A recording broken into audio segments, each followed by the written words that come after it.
സന്തോഷവും ഹൃദയത്തിൽ നിറയട്ടെ.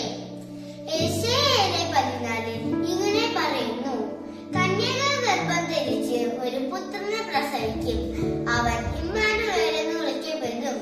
ക്രിസ്മസിന്റെ പ്രകാശം കൂടുതൽ ശക്തമായി നമ്മുടെ ജീവിതത്തിലേക്ക് ഒഴുകി വരുന്ന ദിനമാണ്. നന്മ ചെയ്യുന്നതിലാണ് യഥാർത്ഥ സന്തോഷം എന്ന സത്യം നമ്മെ തിരിച്ചറിയിക്കാൻ ഈ ദിവസം നമ്മെ സഹായിക്കുന്നു. ഒരു നല്ല വാക്കും ഒരു ചെറിയ സഹായവും മറ്റൊരാളുടെ ജീവിതത്തിൽ വലിയ അനുഗ്രഹമാകും.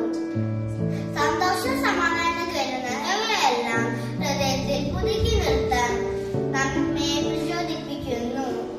കുടുംബത്തിന്റെയും ഫ്രണ്ട്സിന്റെയും സാന്നിധ്യത്തിലോ സ്വയം കണ്ടെത്തുന്ന നിമിഷങ്ങളിലോ ജീവിതത്തിലെ കൊച്ചു കൊച്ചു സന്തോഷങ്ങളെ ആസ്വദിക്കുക.